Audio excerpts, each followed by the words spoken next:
ಈಗ matter is before the court. ನಾನು ಯಾವುದೇ ಹೇಳಿಕೆಗಳನ್ನ ಕೊಡೋದಕ್ಕೆ ಹೋಗೋದಿಲ್ಲ. It becomes ಸಬ್ಜುಡಿಸ್.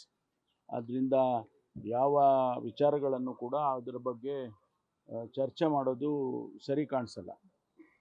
ಅದರಿಂದ ಯಾವುದೇ ಪ್ರಶ್ನೆಗೂ ಕೂಡ ನಾನು ಅದನ್ನು ಉತ್ತರ ಕೊಡಕ್ಕೆ ಹೋಗೋದಿಲ್ಲ. ಸರ್, ಸರ್ಕಾರ ಡಿಫೆನ್ಸ್ ಪ್ರಕಾರ ಕಾನೂನಾತ್ಮಕವಾಗಿ ಆಗಿದೆಯಾ ಇಲ್ವಾ ಅಂತ? ಅಲ್ಲಲ್ಲ, ಅದನ್ನೇ ನಾನು ಹೇಳ್ತಾ ಇದ್ದೀನಿಲ್ಲ. ಪೊಲೀಸ್ನವರು ಅವರು ಸರಿ ಮಾಡಿದ್ದೀವಿ ಅಂತ ಅವರ ವಾದ ಇರ್ತದೆ. ಆದರೆ ಕೋರ್ಟ್ನಲ್ಲಿ ಮ್ಯಾಟ್ರ್ ಇದೆ, ಯಾವುದು ಸರಿ ಯಾವುದು ತಪ್ಪು ಅಂತೇಳಿ ಅವರು ತೀರ್ಮಾನ ಮಾಡ್ತಾರೆ. ಸಮರ್ಥನೆ ಮಾಡ್ಕೊಳ್ಳೋದಕ್ಕೆ ಯಾಕೆ ನಿಮ್ಮ ಸರ್ಕಾರದ ಪರ ವಕೀಲರಿಗೆ ಯಾಕೆ ಸಾಧ್ಯ ಆಗಲಿಲ್ಲ? ಅಲ್ಲಲ್ಲ, ಅವರು ಇದು ಏನಾಗಿದೆ, ಬೇರೆ ಬೇರೆ ರೀತಿಯಲ್ಲಿ ಅವರು ಮಾಹಿತಿಗಳನ್ನು ಕೇಳುವಂಥ ಸಂದರ್ಭದಲ್ಲಿ ಅವರು ಇವ್ರನ್ನ ಕೇಳೋದೇನೇನೆ ಜಡ್ಜ್ಮೆಂಟ್ ಬಂದಿದೆ ಅಂತ ಹೇಳಿದರು. ಅದರಿಂದ ಅದ್ರ ಬಗ್ಗೆ ನಾವು ಟೀಕೆ ಟಿಪ್ಪಣಿ ಮಾಡೋದಕ್ಕೆ ಹೋಗೋದಿಲ್ಲ.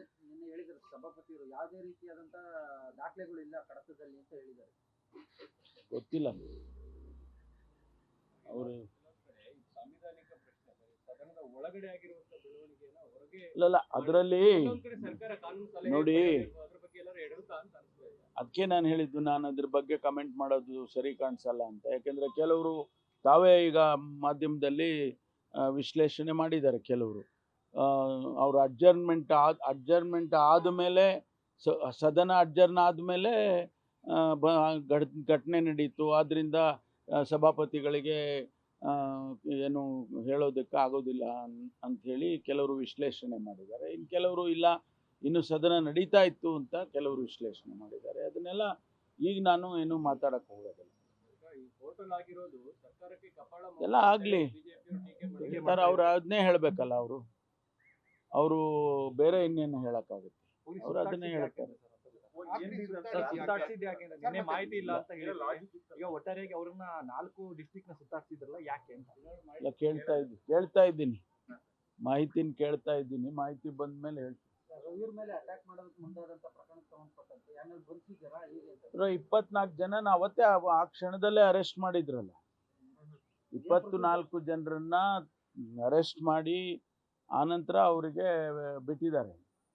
ಯಾವುದೇ ಘಟನೆ ನಡೀಬಾರ್ದು ಸುವರ್ಣಸೌಧದಲ್ಲಿ ಅಂತೇಳಿ ಅವ್ರನ್ನ ಅರೆಸ್ಟ್ ಮಾಡಿ ಆಮೇಲೆ ಬಿಟ್ಟಿದ್ದಾರೆ.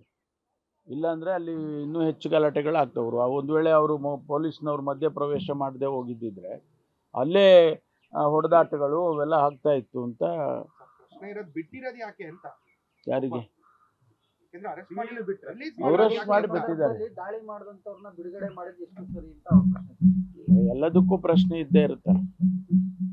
ಬಟ್ ಸಿಟಿ ರವಿ ಅವರು ಒಂದು ಹೇಳಿದ್ರು ಕೊನೆಯಲ್ಲಿ, ಇದಕ್ಕೆಲ್ಲಕ್ಕೂ ಕೂಡ ನಾವು ಫುಲ್ ಸ್ಟಾಪ್ ಇರ್ತೀವಿ ಅಂತ ಹೇಳಿದ್ರು. ಆಗ್ಬೋದು, ಲೆಕ್ಕ ಚುಕ್ತಿ ಆಗುತ್ತೆ, ನಾವು ಹೋಗ್ತೀವಿ ಆಗ್ಬೋದು. ಸರ್, ಸೆಕ್ಷನ್ 35 ನೋಟಿಸ್ ಕೊಡಬೇಕು ಅನ್ನೋದು ಹೈಕೋರ್ಟ್ ಹೇಳಿದೆ. ನಾನು ಹೇಳಿದ್ನಲ್ಲ, ನಾನು ಯಾವುದನ್ನು ಕಮೆಂಟ್ ಮಾಡೋದಲ್ಲ. Because it is the matter is before the court. Sir, ಅಲ್ಲ, ನೋಟಿಸ್ ಕೊಟ್ಟಿದ್ದ ಇಲ್ವಾ ಅಂತ? ಈಗ ಸ್ಟೇ ವೆಕೇಟ್ ಮಾಡಿಸೋದಕ್ಕೆ ಏನಾದ್ರು ಗೃಹ ಇಲಾಖೆ ಪ್ರಯತ್ನ ಮಾಡುತ್ತಾ ಇದೆ? ಚರ್ಚೆ ಮಾಡ್ತೀವಿ, ಚರ್ಚೆ ಮಾಡಿ ಆಮೇಲೆ ತೀರ್ಮಾನ ಮಾಡ್ತೀವಿ. ಇನ್ನೊಂದು ಕಂಪ್ಲೇಂಟ್ ಕೊಟ್ಟಿದ್ದಾರೆ ಅವರು, ಎಫ್ಐಆರ್ ಆಗಿಲ್ಲ ಅನ್ನುವಂಥ ಟೀಕೆಗಳು ಕೂಡ ಇದೆ.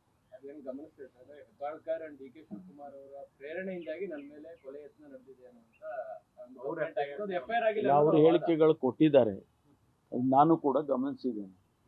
ಅವ್ರ ಹೇಳಿಕೆಯನ್ನ ಗಮನಿಸಿದ್ದೇನೆ. ಅವರು ಇವತ್ತು ಮಾಧ್ಯಮದಲ್ಲೂ ಕೂಡ ಎಲ್ಲ ಪತ್ರಿಕೆಗಳಲ್ಲೂ ಕೂಡ ಬಂದಿದೆ, ನನಗೆ ಕೊಲೆ ಮಾಡೋದಕ್ಕೆ ಪ್ರಯತ್ನ ಮಾಡಿದ್ರು ಹಾಗೆ ಅಂತೆಲ್ಲ ಬಂದಿದೆ, ನಾನು ಗಮನಿಸಿದ್ದೇನೆ. ವಿಚಾರ ಮಾಡೋಣ ಸರ್. ಅಂದ್ರೆ ಗೃಹ ಇಲಾಖೆ ಸೂಪರ್ ಸೀಡ್ ಮಾಡಿ ಯಾರಾದ್ರೂ ಆಪರೇಟ್ ಮಾಡ್ತಾ ಇದಾರ ಅಂತ? ಆ ರೀತಿ ಮಾಡಕ್ ಬರೋದಿಲ್ಲ. ಮಾಡಕ್ಕಾಗುತ್ತಾ? ಅಲ್ಲ, ಮುಖ್ಯಮಂತ್ರಿಗಳಿದ್ದಾರೆ, ಮುಖ್ಯಮಂತ್ರಿಗಳು ಬಿಟ್ರೆ ಬೇರೆ ಮಾಡುತ್ತಾರೆ. ಮುಖ್ಯಮಂತ್ರಿಗಳು ಗೃಹ ಸಚಿವರಿಗಿನ್ನ ಮೇಲೆ ಇದ್ದಾರೆ ಮುಖ್ಯಮಂತ್ರಿ. ಪ್ರಕರಣದಲ್ಲಿ ಆ ರೀತಿ ಆಗಿದೆ ಅನ್ನೋ ಅನುಮಾನ ಇದೆ ಸರ್. ಯಾಕಂದ್ರೆ ಹಿಂದೆ ಪಾಕಿಸ್ತಾನದಿಂದ ಘೋಷಣೆ ಕೂಗಿದಾಗ ನೀವೆಷ್ಟು ಸೂಕ್ಷ್ಮವಾಗಿ ನಡ್ಕೊಂಡಿದ್ದೀರಾ ಅನ್ನೋದು ಗೊತ್ತಿದೆ. ಈ ವಿಚಾರದಲ್ಲಿ ಯಾಕೆ ಅದು ಆಯ್ತು ಅನ್ನೋದ್ರ ಬಗ್ಗೆ ಎಲ್ರಿಗೂ ಡೌಟ್ ಇದೆ. ನಿಮ್ಮನ್ನು ಮೀರಿ ಏನಾದ್ರು ಕೆಲವು ಪ್ರಯತ್ನಗಳು ಆ ರೀತಿ ನನ್ಗೇನ್ ಕಾಣಿಸ್ತಾ ಇಲ್ಲ. ಆ ರೀತಿ ಏನು ಕಾಣಿಸ್ತಾ ಇಲ್ಲ. ಅದು ನೋಡಿ, ನಮ್ಮ ವ್ಯವಸ್ಥೆಯಲ್ಲಿ ಹೇಗಿದೆ ಅಂದ್ರೆ, ಗೃಹ ಸಚಿವರ ಮೇಲೆ ಅಥವಾ ಎಲ್ಲ ಸಚಿವರ ಮೇಲೆ ಮುಖ್ಯಮಂತ್ರಿಗಳು ಇರ್ತಾರೆ ಅಂತಿಮವಾಗಿ. It is the prerogative of the government ಅಂತ ಬಂದ್ಬಿಡುತ್ತೆ ಅವಾಗ. ಅಷ್ಟು ಬಿಟ್ಟರೆ ಬೇರೆ ಏನು ಕಾಣಿಸ್ತಿಲ್ಲ ನಿಮಗೆ. ಸ್ವತಂತ್ರ ಇದೆಯಾ ಅಂತ ಥ್ಯಾಂಕ್ ಯು. ಸರ್ ಓ ಸ್ವತಂತ್ರವಾಗಿ ಬೇಕಾದಷ್ಟಿದೆ, ಓವರ್ ಆಲ್ ಆಗಿ ಸರ್ ಸಿಕ್ಕಾಪಟ್ಟೆ ಸ್ವತಂತ್ರ. ಓವರ್ ಆಲ್ ಕಲಾಪ ನಡೆದಿರುವಂತ ರೀತಿ ಓವರ್ ಆಲ್ ಆಗಿ ಪ್ರೊಡಕ್ಟಿವ್ ಆಗಿ ತುಂಬಾ ಚರ್ಚೆ ಆಯ್ತು ಸರ್ ನಿಮ್ ಗಮನಕ್ಕೆ ಬಂದ ಹಾಗೆ ಮಧ್ಯರಾತ್ರಿ ಕಲಾಪಲಾಗಿತ್ತು. ನೋಡಿ, ಈ ಗಲಾಟೆಗಳ ಮಧ್ಯೆ ಪ್ರತಿಭಟನೆಗಳು, ಸುಮಾರು ಪ್ರತಿಭಟನೆಗಳಾಯಿತು. ಪಂಚಮಶಾಲಿ ಸಮುದಾಯದವರ ಪ್ರತಿಭಟನೆ ಆಯಿತು, ಅಡ್ವೊಕೇಟ್ಸ್ದು ಪ್ರತಿಭಟನೆ ಆಯಿತು, ಟೀಚರ್ಸ್ದಾಯಿತು, ರೈತರದ್ದಾಯಿತು, ಕಾರ್ಮಿಕರದ್ದಾಯಿತು, SC/STಗಳದ್ದಾಯಿತು. ಈ ಎಲ್ಲ ಪ್ರತಿಭಟನೆಗಳ ಮಧ್ಯದಲ್ಲಿಯೂ ಕೂಡ ಎರಡೂ ಸದನಗಳಲ್ಲಿ ಅನೇಕ ಪ್ರಮುಖವಾದಂಥ ವಿಚಾರಗಳು ಚರ್ಚೆ ಆಯಿತು. ಭಾಳ ಮುಖ್ಯವಾಗಿ ಮೂರು ದಿವಸ ಮೇಲ್ಮನೆಯಲ್ಲೂ ಕೆಳಮನೆಯಲ್ಲೂ ಕೂಡ ಆ ಭಾಗದ ಸಮಸ್ಯೆಗಳ ಬಗ್ಗೆ, ಅಂದರೆ ಉತ್ತರ ಕರ್ನಾಟಕದ ಸಮಸ್ಯೆಗಳ ಬಗ್ಗೆ ಭಾಳ ಸುದೀರ್ಘವಾದ ಚರ್ಚೆಗಳಾಗಿದೆ. ಅದಕ್ಕೆ ಉತ್ತರ ಕೊಡೋದಕ್ಕೆ ಬಿಡಲಿಲ್ಲ ಮುಖ್ಯಮಂತ್ರಿಗಳಿಗೆ ಅನ್ನೋದು ಬಿಟ್ಟರೆ ಭಾಳ ಸುದೀರ್ಘವಾದ ಚರ್ಚೆ ಆಗಿದೆ. ಆಮೇಲೆ ವಕ್ಫ್ ಮೇಲೆ ಚರ್ಚೆ ಆಯಿತು. ಭಾಳಷ್ಟು ಜನ 40-45 ಜನ ವಿಧಾನಸಭೆಯಲ್ಲಿ ಮಾತಾಡಿದರು. ಅದಕ್ಕೆ ಉತ್ತರನೂ ಕೂಡ ಸಮಂಜಸವಾಗಿ ಉತ್ತರನೂ ಕೂಡ ಸಚಿವರುಗಳು ಕೊಟ್ಟಿದ್ದಾರೆ.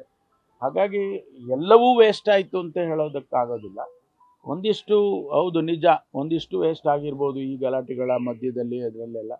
ಆದರೆ ಹೆಚ್ಚಿನ ಅಂಶ ಉಪಯೋಗ ಆಗಿದೆ ಅಂತೇಳಿ ನನಗನ್ಸುತ್ತೆ. Thank you. ಗ್ಯಾರಂಟಿ ನ್ಯೂಸ್, ಸುದ್ದಿ ಖಚಿತ, ನ್ಯಾಯ ನಿಶ್ಚಿತ.